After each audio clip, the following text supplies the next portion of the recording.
자, 반갑습니다. 배송찬 교수의 마시는 돈 이야기의 배송찬입니다. 자, 여러분 반갑습니다. 불타는 부동산이죠?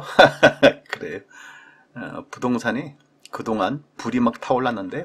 이처럼 부동산 가격이 상승하는 그 계기는, 그러한 출발점은 항상 서울 아파트에 있었죠. 서울 아파트가 오르면 경기도 아파트가 오르고, 지방 광역시 아파트가 오르고, 기타 지방 중소도시 아파트가 오르는 현상, 이러한 아파트 가격의 반복의 역사가 대한민국 부동산 가격 상승의 역사라고도 봐야 되겠죠. 그런데 이제 서울 아파트 매수 심리가 점차 하락한 것으로 한국 부동산원 자료를 보면 나와 있다는 겁니다. 또한 언론에서도 지방 아파트 매수 심리는 상승하는데 서울 아파트의 매수 심리는 소폭 하락한 것으로 이렇게 나와 있다는 겁니다. 이를 자세히 좀 살펴보면 한국부동산원의 10월 4일 조사에 의하면 서울 아파트 매매 수급 지수는 102.8로 지난주 102.9에 비해서 0.1포인트 내려간 것으로 나오고요.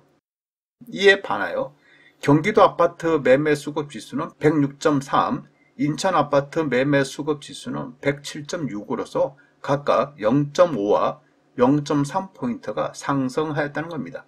특히 지방 아파트 매매 수급 지수는 105.6인데요. 무려 4포인트가 상승하였다는 것이죠. 0.1, 0.2포인트 상승이 아니라 그냥 4포인트나 상승했다는 겁니다. 그만큼 지방 아파트 매매 수급 지수가 상승하고 있다라고 이렇게 말씀드릴 수가 있겠죠. 또한 한국부동산원의 매매 가격 지수 변동률로 이러한 사항을 쉽게 알 수가 있는데요.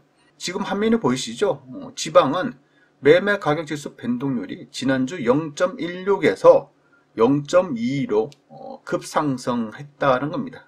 이에 반해서 서울은요, 지난주 0.19에서 이번 주에도 0.19로 매매 가격 지수 변동률이 상승하지 않았다라고 말씀을 드릴 수가 있겠죠.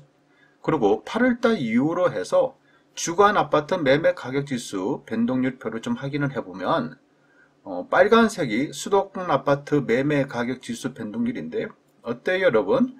8월 중순 이후 그냥 보합이죠. 보합으로 쭉 가다가 9월달 중순 이후로 하락으로 반전되었다는 거예요. 쭉 떨어지기 시작했다는 거 아니겠습니까? 이러한 사실을 우리는 이제 알 수가 있다는 겁니다. 또한 주요 지역의 아파트 매매 가격 지수 변동률 표로 보아도 서울보다는 경기도, 인천의 상승률이 더 높다는 것을 우리는 알 수가 있다는 겁니다. 서울은 0.19, 강북은 0.17, 강남은 0.20인데 경기도는 0.41, 인천은 0.44로 이처럼 높다는 거예요. 여기에 서울 아파트 거래량까지 살펴보면 작년 2020년 12월 달에 서울 아파트 거래량이 7,541건이었는데 올해 9월 달에는 1924건밖에 안 된다는 얘기예요. 많이 떨어졌죠. 급 감소다라고 말씀드릴 수가 있을 것 같은데요. 특히 10월달 들어서는 55건밖에 안 된다는 얘기예요. 오늘 날짜가 10월 9일자인데 10월 9일자로 서울의 아파트 거래량이 총 55건밖에 거래가 안 됐다는 거예요. 엄청나게 떨어졌다라고 말씀드릴 수가 있겠죠. 그만큼 이제는 서울 아파트를 살 사람들이 많이 줄어들었다라고 이렇게 말씀을 드릴 수가 있다는 얘기겠죠. 그렇다면 이처럼 서울 아파트 살 사람이 줄어든 원인 그러한 원인은 뭐냐? 첫 번째로 본다면 서울 아파트 가격이 너무 많이 급등을 했다. 많이 올랐잖아요. 많이 오른 만큼 이제 보통 사람들 입장, 아니면 좀 여유 있는 사람 입장이라 하더라도 선뜻 서울 아파트 구매하기가 쉽지가 않다라는 거예요. 이제는 서울 아파트 평균 가격이 12억인데 좀 비싼 아파트는 30억, 40억, 50억인데 이거 현금 주고 선뜻 산다는 사람 과연 많을까요? 그렇죠. 두 번째로 본다면 서울 아파트 가격이 너무 많이 오르다 보니까 서울 아파트의 갭 차이가, 즉 전세 끼고 매수할 경우 갭 차이가 굉장히 높아졌다는 거예요. 예전 같으면 1억, 2억으로도 서울 아파트 웬만한 거 살 수도 있었겠죠. 소형 아파트. 그런데 지금은요, 거의 10억 내에 정도 돼야지 좀 웬만한 아파트를 살 수 있다. 그리고 최소한 이제는 뭐 3, 4억에서 보통으로 뭐 7, 8억, 또 좋은 아파트들은 10억대 이상의 돈이 필요하다는 거예요. 그러니 이제 서울 아파트 살 사람들이 줄어들 수밖에 없다는 얘기겠죠. 세 번째로 본다면 대출 금리의 인상, 요것도 뭐 장난 아니지 않습니까? 실제적으로 그래요. 실제적으로 은행에 가보셔도 대출 금리가 인상되었다는 것을 우리는 알 수가 있겠죠. 물론 뭐 아파트 가격이 뭐 급등하고 있는데 뭐 은행 이자 뭐 이가 있고 뭐 얼마나 된다고? 기준금리 0.50에서 0.75로 올랐는데 그가 있건 얼마나 된다고? 라고 생각하시겠지만은 실제적으로 대출 금리는 0.25%가 오르는 게 아니라 어떻게 보면 뭐 0.50부터 한 1% 가까이 대부분 이처럼 상승하고 있다는 거예요. 따라서 돈을 많이 빌려서 투자한 경우에는 이러한 은행 이자가 부담이 된다라고 말씀드릴 수가 있겠고요. 더 나아가서 아파트 가격이 오를 경우에는 뭐 대출금리 상승 별로 뭐 느낌이 없어요. 하지만 아파트 가격이 오르지 않을 경우, 그리고 아파트 가격이 떨어질 경우에는 대출금리 상승이 굉장히 부담을 느낄 수밖에 없다는 얘기가 되겠죠. 네 번째로 본다면 정부의 강력한 대출 규제가 있겠죠. 뭐 주택담보대출, 뭐 예전부터 잡았지 않습니까? 여기에다가 신용대출, 이제는 뭐 다 잡고 있지 않습니까? 여기에다가 이제 심지어 전세자금 대출까지 규제를 하고 있지 않습니까? 그렇죠? 이제 세입자들이 쉽게 이사를 못 다니게 이제 한다는 거 아닙니까? 그러니 집주인 입장에서는 좀 난처하다는 거겠죠. 그래서 이러한 대출 규제 효과가 또한 금리 인상의 효과가 서서히 나타난다라고 이렇게 봐야 되겠죠. 여기에 다섯 번째로 본다면 미국발 긴축 재정, 뭐 금리 인상, 미국 주식 시장도 크게 출렁이고 있지 않습니까?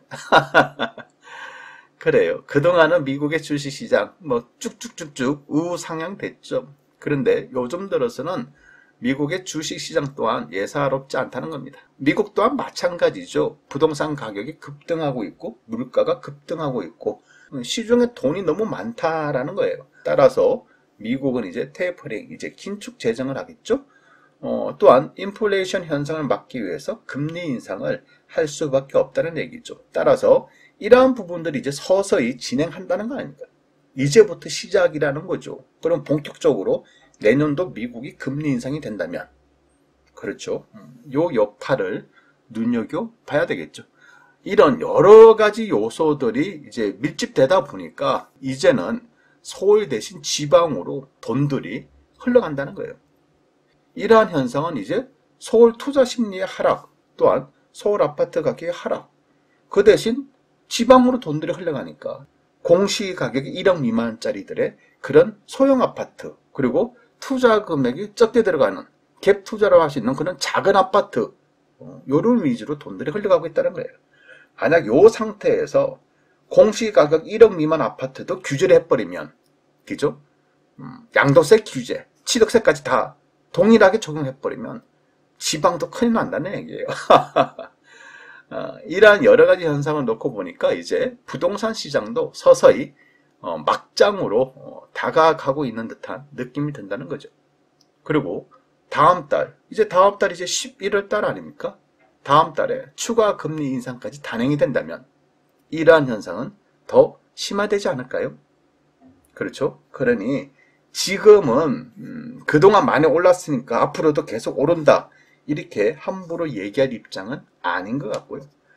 세종시 아파트를 한번 놓고 보시죠. 작년에 뭐 행정수도 이전, 뭐 국회 이전, 그래서 45%를 한번 급등하고 난 이후에 올해 들어서는 마이너스가 요번 주까지 계속 마이너스가 기록되고 있지 않습니까? 이러한 이치와 동일하다는 거예요. 많이 오른 만큼 하락도 반드시 다가온다라고 이렇게 말씀을 드릴 수 있을 것 같고요. 이제 서서히 서울 지역 같은 경우에는 부동산의 막장도 서서히 다가오고 있다라고 이렇게 말씀을 드릴 수가 있을 것 같아요. 이상까지 배종찬 교수의 맛있는 도움 이야기였습니다. 감사합니다.